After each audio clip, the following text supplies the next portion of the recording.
Sélection des jeux à mettre sous le sapin en 2022, c'est parti.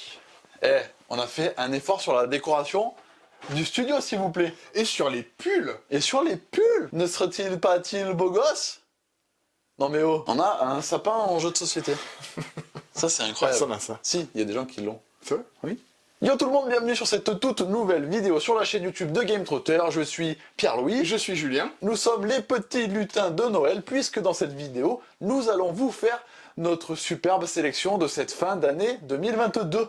On se relance un challenge, c'est-à-dire qu'on va vous faire une sélection par catégorie, et dans chaque catégorie, on vous a positionné 3 jeux. Ces 3 jeux, on va essayer de vous les présenter en 1 minute chrono.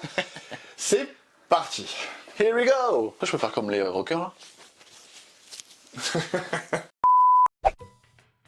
Et sans plus attendre, parce qu'on n'est pas là pour déconner, rentrons directement dans le vif du sujet. Vous voulez bien préparer votre réveillon, vous voulez jouer entre amis, vous voulez jouer en famille, mais vous voulez surtout rigoler.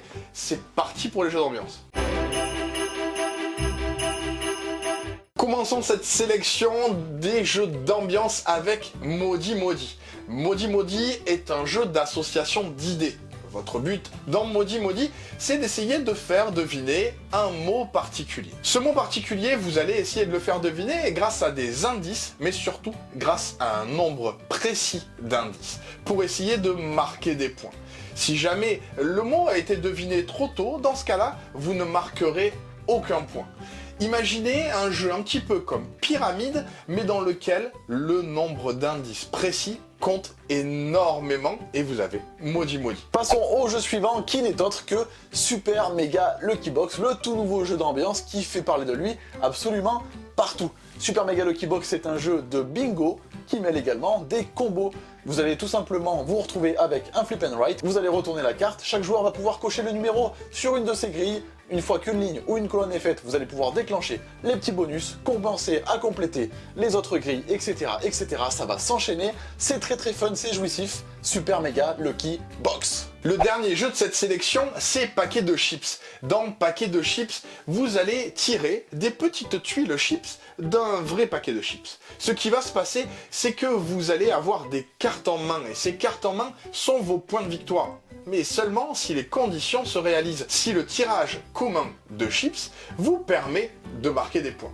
Votre but, c'est de sélectionner justement ces cartes pour arriver à marquer correctement les points de victoire que vous espérez.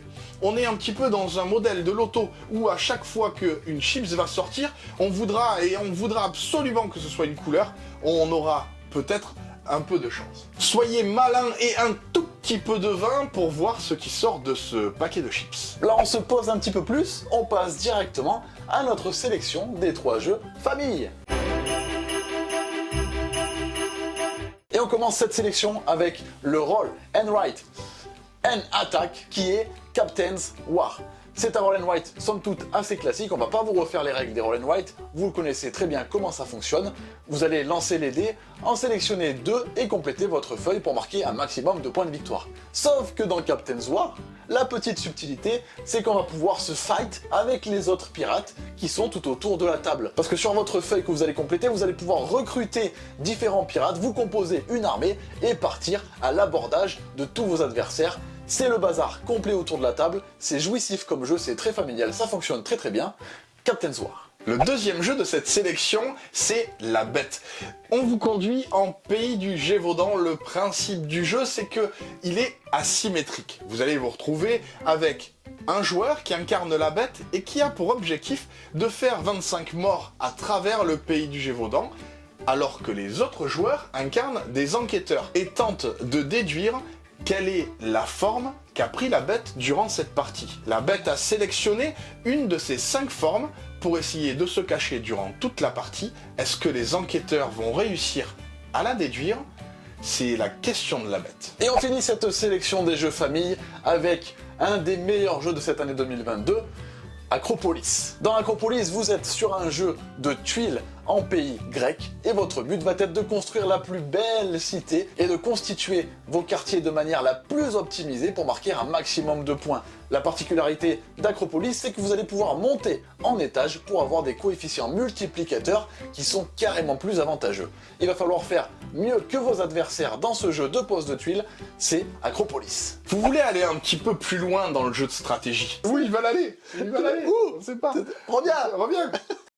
Vous voulez aller un petit peu plus loin dans les jeux de stratégie, votre objectif c'est peut-être qu'il y ait des imbrications au niveau des règles, et peut-être même des mécaniques, on parle de ça. Le premier jeu de cette catégorie, c'est Brian Boru. Dans Brian Boru, vous allez tenter de réunifier la totalité de l'Irlande. La mécanique principale de Brian Boru, c'est une mécanique de pli et de majorité. Vous allez tenter, grâce à cette mécanique de pli, de réaliser les actions qui vous plaisent le plus. Parfois, pour réaliser ces actions, il vous faudra perdre le pli, participer au mariage, participer à l'influence de l'église, participer à la défense contre les forces vikings ou encore à la prise de position sur les différentes régions de l'Irlande. Votre objectif, c'est de marquer des points dans Brian Boru. Vous tentez d'être le haut roi d'Irlande, Brian Boru. On enchaîne cette superbe sélection, ma foi, sur Overboss, qui est un jeu qui se joue en 16 bits. Ça va vous rappeler un petit peu vos jeux rétro de quand vous étiez enfant. Si vous n'avez pas connu ça, tant pis pour vous. Dans Overboss, vous allez donc être sur un jeu de pose de tuiles. Vous allez sélectionner vos tuiles sur une rivière et les poser devant vous sur votre plateau personnel. Chaque type de tuile représente un biome qui marquera des points d'une façon différente l'un par rapport à l'autre. Le petit twist du jeu, c'est qu'avec ces biomes viennent des petits monstres qu'il faudra aussi caler sur vos différents terrains et leur faire marquer des points de victoire en les alignant en colonne ou en ligne. Overboss, c'est très cool, ça va vous faire réfléchir, il va falloir avoir de très bonnes stratégies, c'est très sympa, Overboss. Si vous avez aimé Cascadia et que vous souhaitez aller plus loin, c'est Overboss. Carrément. Le dernier jeu de cette sélection initiée, c'est Tribu du Vent. Le principe de Tribu du Vent, c'est que vous tentez de construire des villages. Un petit peu particulier dans la thématique, puisque le monde est particulièrement pollué, vous allez, dans un premier temps, essayer de dépolluer votre plateau personnel. La solution pour le dépolluer, utilisez différentes cartes qui vous permettront au fur et à mesure de vous débarrasser de cette pollution et d'organiser les futures constructions de vos villages. C'est grâce au dos des cartes de vos adversaires que vous allez pouvoir savoir comment vous allez jouer vos propres cartes. Le dos des cartes de vos adversaires est coloré et va vous permettre de savoir si vous êtes majoritaire pour certains types de couleurs. Votre objectif, essayez de jouer les cartes au bon moment, essayez de jouer le timing du jeu au bon moment. C'est toute la stratégie dans Tribu du Vent. On vient de faire la petite sélection des jeux initiés, mais vous en voulez toujours un petit peu plus. C'est Noël, on est gourmand, pas que sur le foie gras, aussi sur les jeux. C'est pour ça qu'on va faire la petite catégorie Expert. Commençons cette sélection des jeux experts par un jeu qui est le coup de cœur de cette fin d'année. On parle bien évidemment d'Encyclopédia. Dans Encyclopédia, vous allez aider le comte de Buffon à réaliser la grande encyclopédie d'histoire naturelle. Vous allez avoir 6 actions différentes et parmi elles, vous allez devoir étudier les différentes espèces, partir en expédition à leur rencontre et enfin publier sur vos différentes découvertes. Et pour réaliser ces actions, la mécanique principale sera de la pose d'ouvrier avec des dés, on parle donc de pose d'ouvrier. Votre but dans Encyclopédia, c'est bien évidemment de marquer un maximum de points de victoire tout en prenant en compte la seconde mécanique principale du jeu qui est la collection des différentes espèces qu'il va falloir optimiser pour justement marquer plein de points. Encyclopédia, c'est un jeu qui va mettre vos stratégies à rude épreuve, mais c'est un jeu qui est extrêmement plaisant, fluide et très agréable à jouer. C'est un coup de cœur de cette fin d'année, Encyclopédia. Vous avez toujours rêvé d'être le gérant d'un zoo ? C'est possible. Dans Ark Nova, votre objectif va être de construire au fur et à mesure de la partie un zoo et récupérer des animaux en fonction de votre réputation, mais en fonction surtout des collections que vous allez essayer d'établir pour marquer un maximum de points. Dans Ark Nova, vous n'allez pas faire seulement attention à la monnaie, vous allez faire aussi attention à la manière dont vous conservez ces animaux. Cela va être représenté par 2 pistes qui, une fois croisées, vont donner votre score mais vraiment une fois que vous avez croisé, sinon c'est négatif. Ce qui va se passer, c'est que vous allez gérer des actions, vous en avez 5 à votre disposition, et en fonction de leur position, vous allez les faire à un certain niveau. Elle est placée en 5e position, vous allez faire une action de niveau 5. Et elle va passer au niveau 1. Essayez de bien construire cette ligne, c'est primordial dans Ark Nova. Partons en pèlerinage spirituel dans la forêt de Bitoke. C'est un jeu dans lequel vous allez avoir moult stratégies condensées en 3 actions différentes. Vous allez pouvoir jouer une carte, poser vos gardiens qui sont représentés par des dés. Plus la valeur du dé est élevée, plus votre gardien il est balèze. Vous allez pouvoir l'envoyer sur le plateau. Et la 3e action, c'est potentiellement de lui faire traverser la rivière. Vous allez avoir plein de choses à réaliser durant vos différentes manches. Vous en avez 4 dans le jeu et à la fin, celui qui a le plus de points de victoire remporte la partie. C'est un jeu assez costaud qui va vous demander pas mal de temps et d'apprentissage, mais après, ce n'est qu'un plaisir qui sera décuplé. Bitoke. Ce que vous avez pu remarquer, c'est que les jeux cités sont la plupart du temps sujets complets de vidéos de notre part. C'est pas malin ça? C'est mal. Vous avez pu voir tout au long de la vidéo que vous aviez les petits bandeaux qui apparaissaient en haut de l'écran là. Allez consulter ces différentes vidéos, vous saurez tout sur les jeux qu'on vous a cités. On vous en a déjà parlé de 12, mais on n'a pas fini. Et si on n'a pas fini, c'est qu'on se concentre sur les plus jeunes d'entre nous, les enfants. On a eu 2 petits jeux qui nous ont bien titillés cette année, on en rajoute un 3e pour notre sélection des jeux enfants. Dodo, c'est un jeu coopératif en temps réel. Les Agulamina Pitopasi ont besoin de vous et votre objectif, ça va être d'essayer de sauver l'œuf du dodo. L'œuf du dodo, il tombe désespérément du haut de la montagne. Le dodo vient de le pondre au plus mauvais endroit possible. Mais il ne prend pas de vitesse. Un gel inerte l'en empêche complètement. Ce qui va se passer, c'est que vous allez essayer avec un principe de memory de construire des passerelles pour éviter que l'œuf tombe dans l'eau. Votre objectif, ça va être justement, en fonction du lancer du dé, de retrouver les pastilles avec le système de memory et construire les passerelles au fur et à mesure, mais faire tout ça en temps réel, c'est pas si simple dans Dodo. On enchaîne sur la planche des pirates. Vous avez toujours rêvé d'être un pirate, oui, sauf que là ça se passe pas exactement comme vous le voulez, parce qu'on vous met direct sur le supplice de la planche. Tout simplement, vous allez retourner la boîte et vous allez avoir les fameuses planches qui sont aimantées, qui se mettent directement sur le bord de la boîte avec votre petit éléphant qui ne fait pas tant contrepoids que ça. C'est un jeu de stop ou encore, vous allez pouvoir découvrir des cartes au fur et à mesure. Si vous continuez, vous allez pouvoir potentiellement remporter la partie. Si vous avez 2 cartes identiques, vous allez avancer votre éléphant jusqu'à potentiellement le faire tomber. Et si vous décidez de vous arrêter, vous allez pouvoir rajouter des petits barils en bois au bord des planches de vos adversaires. Le premier éléphant qui tombe a bien évidemment perdu, tous les autres joueurs ont gagné, mais on va quand même le repêcher parce qu'on est au final tous copains dans la planche des pirates. Tout comme la planche des pirates, les clés magiques, c'est un jeu de stop ou encore. Vous allez, avec un système de lancer de dés, essayer d'avancer le plus loin possible sur le plateau, principalement pour vous enrichir. Le plateau vous permet de voir qu'il y a des clés qui sont un petit peu partout, errantes, mais avec des couleurs différentes. Ce qui va se passer, c'est que vous allez, avec votre lancer de dés, essayer d'aller le plus loin possible. Principalement parce que le plus loin possible, les clés ouvrent forcément le coffre, mais aussi parce que ça vous permettra de vous enrichir de rubis. Essayez d'être très malin, essayez surtout de bien juger votre chance dans les clés magiques. Ça y est, les petits enfants sont en train de jouer à ces 3 superbes jeux de leur côté. Nous, on va pouvoir se concentrer directement sur les jeux d'enquête.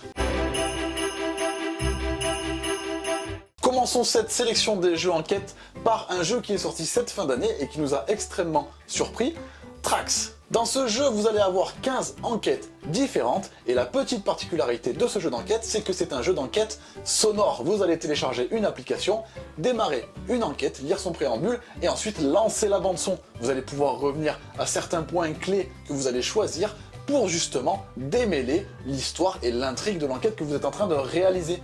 C'est un jeu qui est extrêmement bien fait, avec une bande son qui est réalisée par PV Nova. Tous les petits détails sont là, ça fonctionne très très bien. Trax. Une nouvelle boîte d'Unlock fait son apparition pour cette fin d'année. Évidemment, on pourrait vous présenter la totalité de la gamme des Unlock. Ce sont des escape games. Dans une boîte d'Unlock, vous allez retrouver 3 escape games, 3 scénarios. Des scénarios qui vont être classés de manière à ce qu'il y ait un facile, un moyen, un difficile. Votre objectif, lire le départ du scénario et ensuite, grâce à l'application, essayer de vous en sortir au mieux. Unlock, c'est une escape game à faire à la maison. Vous allez vous retrouver avec votre paquet de cartes et votre application, mais surtout des amis, pour le faire en coopération et essayer de combiner correctement les cartes entre elles et démêler la totalité du scénario. Les scénarios vous entraînent dans des univers complètement différents selon les boîtes. Évidemment, j'ai très envie de vous parler de la dernière, mais je ne l'ai pas encore faite. Allez, foncez, c'est Unlock. Dernier jeu de cette sélection spéciale enquête et pas des moindres, on parle un petit peu de la Rolls-Royce des jeux d'enquête, puisqu'on va parler de la dernière boîte sortie cette année de Micro Macro Crime City, qui se prénomme Trickstown. On reprend le principe de Micro Macro, vous n'allez pas me faire croire que vous ne le connaissez pas, vous allez éteindre votre carte tout faite en dessin noir et blanc sur la table, vous allez prendre des cartes d'une enquête, lire la première, la retourner, et vous allez devoir répondre aux différentes questions qui se posent tout au long de l'enquête jusqu'à son dénouement. Vous allez avoir votre carte devant vous sur laquelle vous allez pouvoir suivre les différents personnages de l'intrigue et pouvoir même remonter dans la chronologie des faits et de ce qui s'est passé. Micro Macro, c'est un genre de Où est Charlie croisé avec un jeu d'enquête, ça fonctionne très bien, ça a déjà fait ses preuves, et la dernière boîte est un peu plus experte que les autres, mais n'hésitez pas à faire les autres non plus si vous ne les avez pas déjà faites. Micro Macro Crime City. Parfois, vous aimez bien critiquer les jeux et dire « Oui, mais ce jeu-là, à 2, il n'est pas terrible ». Il y a des jeux pour ça, il y a des jeux exprès pour ça, il y a des jeux qui sont créés exclusivement pour 2 joueurs. C'est cela. District Noir, dans District Noir, c'est finalement la seule partie de la ville qui vous manque. Vous avez un gang et votre adversaire aussi, mais vous vous disputez pour le District Noir. Votre objectif va être de récupérer des cartes, un maximum de points grâce à un système de majorité, mais ce que vous voulez faire aussi, c'est tenter votre adversaire. Tenter de l'entraîner dans un piège sans fond. Grâce à un système astucieux de rivière, vous allez essayer de récupérer les cartes qui vous intéressent le plus. 2 moyens de gagner au point de victoire, parce que vous en avez une grande majorité, ou en récupérant les 3 lieux principaux de ce district noir. 3 lieux qui vous permettront de le gagner de manière complète. Si on devait résumer le district noir, tension, bluff, c'est le district noir. Il est l'heure maintenant de partir sur différents théâtres de guerre dans Bestioles en guerre. Dans ce jeu d'affrontement spécial pour 2 joueurs, forcément on est dans la bonne catégorie, vous allez avoir 3 théâtres de guerre qui sont représentés par la terre, la mer, ainsi que dans les airs, vous vous en doutiez. Chaque adversaire va avoir 6 cartes en main qui vont chacune avoir une valeur ainsi qu'un effet, et vous allez devoir les poser sur les différents théâtres de guerre qui correspondent justement aux cartes que vous avez entre les mains. Pour remporter la manche, il faut que l'un des 2 adversaires soit majoritaire sur au moins 2 des 3 théâtres d'opération, et on enchaîne les manches jusqu'à ce qu'un des 2 joueurs soit arrivé à 12 points de victoire. Le twist du jeu sera que vous allez pouvoir jouer soit les cartes visibles et donc les dévoiler à votre adversaire, ou alors de faire le coquinou et de les jouer face cachée. Elles vous rapporteront moins de points de victoire, mais avec les différents effets des cartes, vous allez pouvoir les retourner et mettre en place une stratégie pour dégommer votre adversaire. Il y a de la tension, de la frustration et des retournements de situation. Bestioles en guerre. Dans Splendor Duel, vous allez affronter votre adversaire dans un combat de joaillerie. Le principe, c'est que vous allez essayer d'arriver à un des 3 objectifs pour gagner la partie. Vous pourriez avoir 10 points en couronne, vous pourriez avoir 20 points de victoire ou 10 points dans une même couleur. Le principe du jeu va être de récupérer sur un plateau qui est commun des pierres précieuses, 1, 2 ou 3 en ligne, en colonne ou en diagonale, pour pouvoir payer les cartes qui vous permettront de gagner des points de victoire. Mais surtout de mettre en place un moteur de jeu qui vous donnera des coups aménagés pour vos cartes suivantes. Votre objectif est d'arriver à gagner la partie avec un des 3 moyens cités plus tôt. C'est vraiment une course. L'attention est au centre du jeu et vous allez essayer de récupérer les bonnes gemmes, pas seulement parce que vous les voulez, mais aussi pour empêcher votre adversaire de les avoir. C'est la stratégie principale dans Splendor Duel. Et c'est ainsi Et c'est ainsi que s'achève cette vidéo. Ça y est, vous avez notre sélection des jeux de Noël de 2022. On vous en a quand même présenté 21. Et n'oubliez pas que pour certains de ces jeux, vous aviez le petit bandeau pour aller voir nos vidéos sur le sujet. On espère que cette vidéo vous aura plu. Et on espère que ça vous aura donné quelques idées. N'hésitez pas à nous dire en commentaire les jeux que vous souhaitez recevoir à Noël ou potentiellement offrir, mais généralement on préfère recevoir des jeux. T'annonces déjà les cadeaux que tu vas faire. On vous connaît. Là, il y a plus de suspense. Ouais, ça, tu les tags et tu mets le jeu. Je vais t'offrir ça. On vous voit les coquins. Pour notre part, on se retrouve très prochainement pour une nouvelle vidéo. On peut pas vous dire lundi prochain parce que le mois de décembre est assez compliqué. C'est zinzin. C'est assez zinzin, donc niveau timing de vidéo, etc., c'est un peu le bazar. Quoi qu'il arrive, on se retrouvera au mois de janvier pour reprendre notre rythme habituel de vidéos. Peut-être qu'il en sortira en décembre, peut-être pas. Ce sera un petit peu la surprise et la magie de Noël. Dans tous les cas, si on se revoit pas, on vous souhaite de passer de très bonnes fêtes de fin d'année et peut-être même une belle année 2023. C'est tout ce qu'on peut vous souhaiter, c'est super cool de nous suivre. Merci à tous d'avoir regardé cette vidéo, merci d'être là. C'est vraiment très très cool, on s'amuse beaucoup entre nous. J'espère que vous aussi vous prenez du plaisir à regarder ces vidéos. On se dit à la prochaine. D'ici là, jouez bien. Jouez malin. Ciao.